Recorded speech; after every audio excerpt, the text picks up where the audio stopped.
ओम परमात्मने नमः। तीसरे अध्याय में श्रीमद् भागवत की परंपरा और उसका महात्म्य, भागवत श्रवण से श्रोताओं को भगवत धाम की प्राप्ति।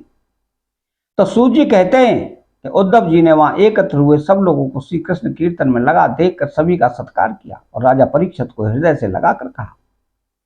उद्धव जी ने कहा कि राजन, तुम धन्य हो, एकमात्र श्री कृष्ण की भक्ति से ही पूर्ण हो।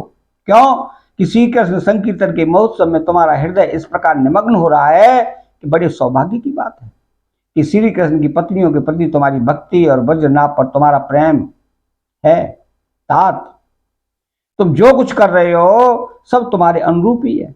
क्यों न हो, श्री कृष्ण ने ही तुम्हें शरीर और वैभव प्रदान किया है, अतः तुम्हारा उनके प्रपोत पर प्रेम होना स्वाभाविक ही है, इसमें तनिक भी संदेह नहीं है। समस्त द्वारका वासियों में ये लोग सबसे बढ़कर धन्य हैं जिन्हें ब्रज में निवास कराने के लिए भगवान श्री कृष्ण ने अर्जुन को आज्ञा दी थी। श्री कृष्ण का मन रूपी चंद्रमा राधा के मुख की प्रभा रूप चांदनी से युक्त हो उनकी लीला भूमि वृंदावन को अपनी किरणों से सुशोभित करता हुआ यहां सदा प्रकाशमान रहता है। तो श्री कृष्ण चंद्र नित्य परिपूर्ण है, प्राकृत चंद्रमा की भांति उनमें वृद्धि और क्षय रूप विकार नहीं होते। उनकी जो 16 कलाएं हैं उनसे सहस्रों चिन्मय किरणें निकलती रहती हैं, इससे उनके सहस्रों भेद हो जाते हैं।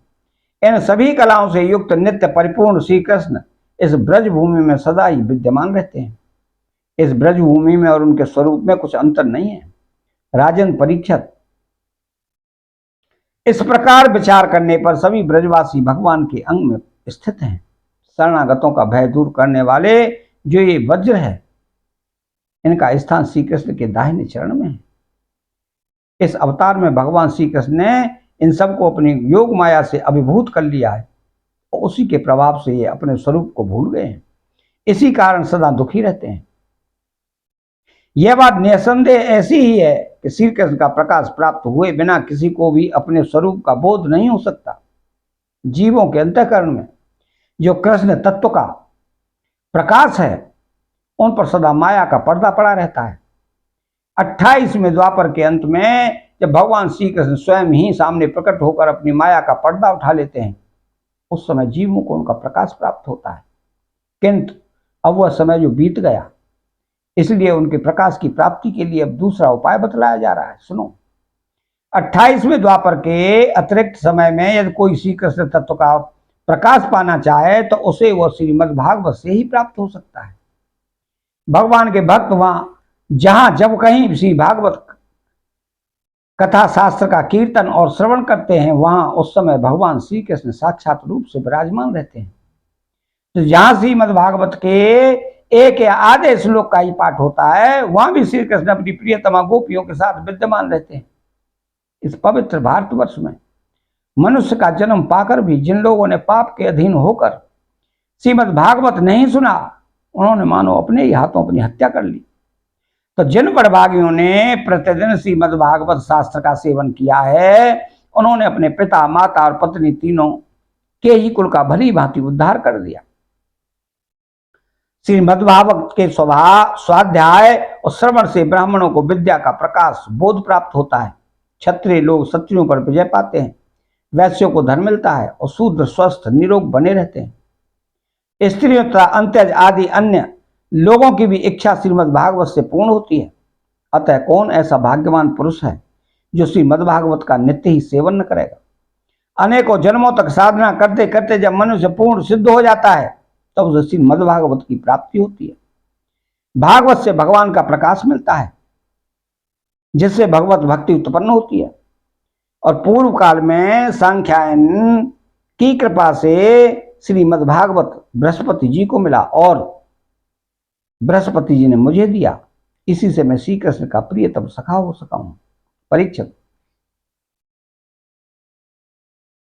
बृहस्पति जी ने मुझे एक आख्यायिका भी सुनाई थी, उसे तुम सुनो। इस आख्यायिका से श्रीमद् भागवत श्रवण के संप्रदाय का क्रम भी जाना जा सकता है। तो बृहस्पति जी ने कहा था कि अपनी माया से पुरुष रूप धारण करने वाले भगवान श्री कृष्ण ने जब सृष्टि के लिए संकल्प किया तब उनके दिव्य विग्रह से 3 पुरुष प्रकट हुए। उनमें रजोगुण प्रधानता से ब्रह्मा, सत्वगुण की प्रधानता से विष्णु और तमोगुण की प्रधानता से रुद्र। भगवान ने इन तीनों को क्रम से जगत की उत्पत्ति, पालन और संहार करने का अधिकार प्रदान किया। तब भगवान के नाभि कमल से उत्पन्न हुए ब्रह्मा जी ने उनसे अपना मनोभाव यूं प्रकट किया। ब्रह्मा जी ने कहा, परमात्मा, आप नार अर्थात जल में शयन करने के कारण नारायण नाम से प्रसिद्ध हैं। सबके आदि कारण होने से आदि पुरुष हैं। आपको नमस्कार है। प्रभु, आपने मुझे सृष्टि कर्म में लगाया है, मगर मुझे भय है कि सृष्टि काल में अत्यंत पापात्मा रजोगुण आपकी स्मृति में कहीं बाधा न डालने लग जाए। अतः कृपा करके ऐसी कोई बात बताएं जिससे आपकी याद बराबर बनी रहे। तो बृहस्पति जी कहते हैं कि जब ब्रह्मा जी ने ऐसी प्रार्थना की, तब पूर्व काल में भगवान ने उन्हें श्रीमद् भागवत का उपदेश देकर कहा कि ब्राह्मण, तुम अपने मनोरथ की सिद्धि के लिए सदा ही इसका सेवन करते रहो। ब्रह्मा जी श्रीमद् भागवत का उपदेश पाकर बड़े प्रसन्न हुए और उन्होंने श्री कृष्ण की नित्य प्राप्ति के लिए तथा 7 आवरणों का भंग करने के लिए श्रीमद् भागवत का सप्ताह पारायण किया। सप्ताह यज्ञ की विधि से 7 दिनों तक श्रीमद् भागवत का सेवन करने से ब्रह्मा जी के सभी मनोरथ पूर्ण हो गए। इससे वे सदा भगवत स्मरण पूर्वक सृष्टि का विस्तार करते और बार बार सप्ताह यज्ञ का अनुष्ठान करते रहते हैं। ब्रह्मा जी की ही भांति विष्णु ने भी अपने अभीष्ट अर्थ की सिद्धि के लिए उन परम पुरुष परमात्मा से प्रार्थना की, क्योंकि उन पुरुषोत्तम ने विष्णु को भी प्रजापालन रूप कर्म में नियुक्त किया था। तो विष्णु ने कहा कि देव, मैं आपकी आज्ञा के अनुसार कर्म और ज्ञान के उद्देश्य से प्रवृत्ति और निवृत्ति के द्वारा यथोचित रूप से प्रजाओं का पालन करूंगा। काल क्रम से जब जब धर्म की हानि होगी, तब तब अनेकों अवतार धारण कर पुनः धर्म की स्थापना करूंगा। तो जो भोगों की इच्छा रखने वाले हैं, उन्हें अवश्य उनके किए हुए यज्ञादि कर्मों का फल अर्पण करूंगा, तथा जो संसार बंधन से मुक्त होना चाहते हैं, विरक्त हैं, उन्हें उनकी इच्छा अनुसार 5 प्रकार की मुक्ति भी देता रहूंगा। परंतु जो लोग मोक्ष भी नहीं चाहते, उनका पालन मैं कैसे करूंगा, यह बात समझ में नहीं आती। तो इसके अतिरिक्त मैं अपनी तथा लक्ष्मी जी की भी रक्षा कैसे कर सकूंगा, इसका उपाय भी बताइए। तो विष्णु जी की यह प्रार्थना सुनकर आदि पुरुष श्री कृष्ण ने उन्हें भी श्रीमद् भागवत का उपदेश किया और कहा कि तुम अपने मनोरथ की सिद्धि के लिए इस श्रीमद् भागवत शास्त्र का सदा पाठ किया करो। उस उपदेश से विष्णु भगवान का चित्त प्रसन्न हो गया और वे लक्ष्मी जी के साथ प्रत्येक मास में श्रीमद् भागवत का चिंतन करने लगे। इससे वे परमार्थ का पालन और यथार्थ रूप से संसार की रक्षा करने में समर्थ हुए। जब भगवान विष्णु स्वयं वक्ता होते हैं और लक्ष्मी जी प्रेम से श्रवण करती हैं, उस समय प्रत्येक बार भगवान तक भागवत कथा का श्रवण 1 मास में ही समाप्त होता है। किंतु जब लक्ष्मी जी स्वयं वक्ता होती हैं और विष्णु श्रोता बनकर सुनते हैं, तब भागवत कथा का रसास्वादन 2 मास तक होता रहता है। तो उस समय कथा बड़ी सुंदर, बहुत ही रुचिकर होती है। इसका कारण यह है कि विष्णु को अधिकारारूढ़ हैं, उन्हें जगत के पालन की चिंता करनी पड़ती है, पर लक्ष्मी जी इन झंझटों से अलग हैं, अतः उनका हृदय निश्चिंत है। इसी से लक्ष्मी जी के मुख से भागवत कथा का रसास्वादन अधिक प्रकाशित होता है। इसके पश्चात रुद्र ने भी, जिन्हें भगवान ने पहले संहार कार्य में लगाया था, अपनी सामर्थ्य की वृद्धि के लिए उन परम पुरुष भगवान श्री कृष्ण से प्रार्थना की। तो भगवान रुद्र ने कहा कि मेरे प्रभु देव, मुझ में नित्य नैमित्तिक और प्राकृत संहार की शक्तियां तो हैं, पर आत्यंतिक संहार की शक्ति बिल्कुल नहीं है। यह मेरे लिए बड़े दुख की बात है। इसी कमी की पूर्ति के लिए मैं आपसे प्रार्थना करता हूं। तो बृहस्पति जी कहते हैं कि रुद्र की प्रार्थना सुनकर नारायण ने उन्हें भी श्रीमद् भागवत का ही उपदेश दिया। सदाशिव रुद्र ने 1 वर्ष में 1 पारायण के क्रम से भागवत कथा का सेवन किया। इसके सेवन से उन्होंने तमोगुण पर विजय पाई और आत्यंतिक संहार मोक्ष की शक्ति भी प्राप्त कर ली। तो उद्धव जी कहते हैं कि श्री मद भागवत के महात्म्य के संबंध में यह आख्यायिका मैंने अपने गुरु श्री बृहस्पति जी से सुनी और उनसे भागवत का उपदेश प्राप्त कर उनके चरणों में प्रणाम करके मैं बहुत ही आनंदित हुआ। तत्पश्चात भगवान विष्णु की रीति स्वीकार करके मैंने भी 1 मास तक श्रीमद् भागवत कथा का भली भांति रसास्वादन किया।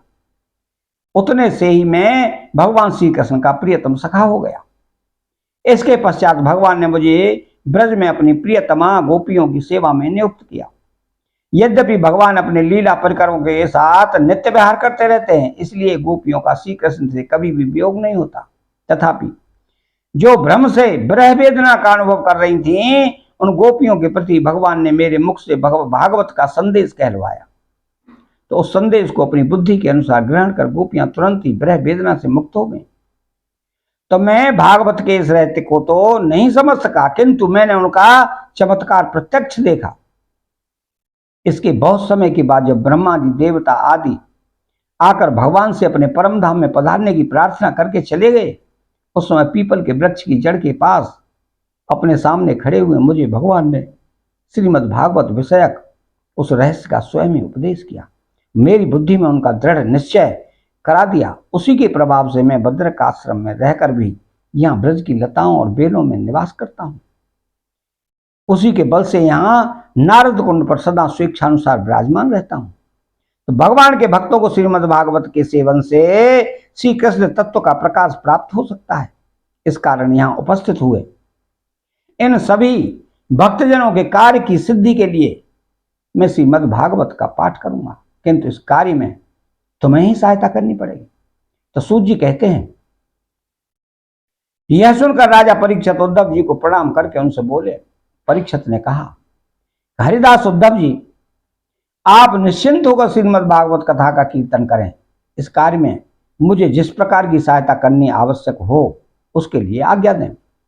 तो सूत जी ने कहा कि परीक्षित का यह वचन सुनकर उद्धव जी मन ही मन बहुत प्रसन्न हुए और बोले। उद्धव जी ने कहा, राजन, भगवान श्री कृष्ण ने जब से इस पृथ्वी तल का परित्याग कर दिया है, तब से यहाँ अत्यंत बलवान कलयुग का प्रभुत्व हो गया है। जिस समय यह शुभ अनुष्ठान यहाँ से आरंभ हो जाएगा, भगवान बलवान कलयुग अवश्य इसमें बहुत बड़ा विघ्न डालेगा। इसलिए तुम दिग्विजय के लिए जाओ और कलयुग को जीतकर अपने बस में करो। इधर मैं तुम्हारी सहायता से वैष्णवी रीति का सहारा लेकर 1 महीने तक यहाँ श्रीमद् भागवत कथा का रसास्वादन कराऊंगा और इस प्रकार भागवत कथा के रस का प्रसार करके इन सभी श्रोताओं को भगवान मधुसूदन के नित्य गोलोक धाम में पहुंचाऊंगा। तो सूत जी कहते हैं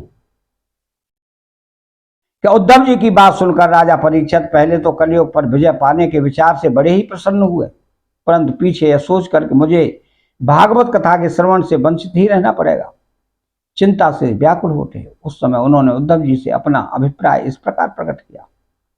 तो राजा परीक्षित ने कहा, तात, आपकी आज्ञा के अनुसार तत्पर होकर मैं कलयुग को तो अवश्य ही अपने वश में करूंगा, बस श्रीमद् भागवत की प्राप्ति मुझे कैसे होगी। मैं भी आपके चरणों की शरण में आया हूं, अतः मुझ पर भी आपको अनुग्रह करना चाहिए। तो सूत जी कहते हैं कि उनके इस वचन को सुनकर उद्धव जी बोले। उद्धव जी ने कहा कि राजन, तुम्हें तो किसी भी बात के लिए किसी प्रकार की चिंता नहीं करनी चाहिए। क्यों? इस भगवान भागवत शास्त्र के प्रधान अधिकारी तो तुम ही हो। संसार के मनुष्य नाना प्रकार के कर्मों में रचे पचे हुए हैं। ये लोग आज तक प्राय भागवत श्रवण की बात भी नहीं जानते।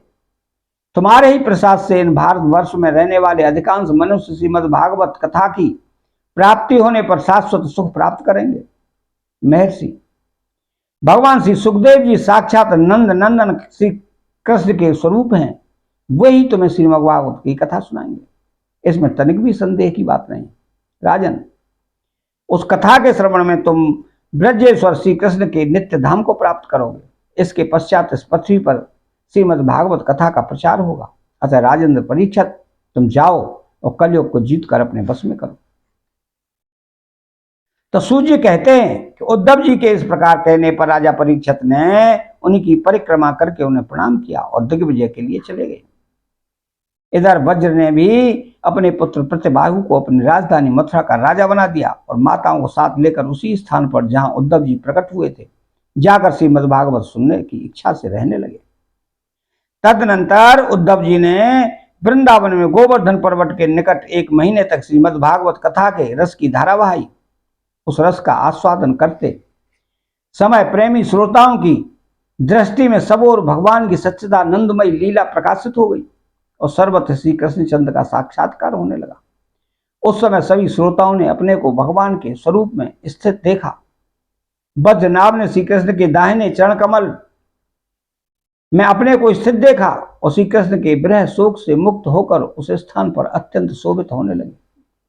तो वज्रनाभ की वे रोहिणी आदि माताएं भी रास की रजनी में प्रकाशित होने वाले श्री कृष्ण चंद्रमा के विग्रह में अपने को कला और प्रभा के रूप में स्थित देख बहुत ही विस्मित हुई तथा अपने प्राण प्यारे की विरह वेदना से छुटकारा पाकर उनके परम धाम में प्रविष्ट हो गए।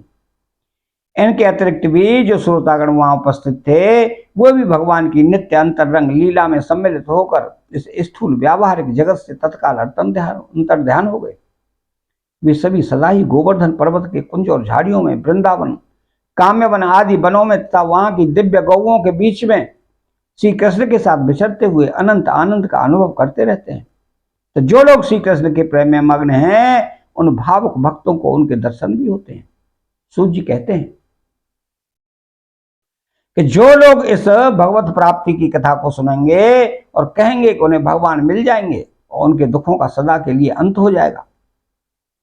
अतः 3रा अध्याय समाप्त होता है। चैनल को सब्सक्राइब करें, बेल आइकन घंटी को दबाएं और कमेंट बॉक्स में श्री राधे कृष्णा लिखें। जय श्री कृष्णा।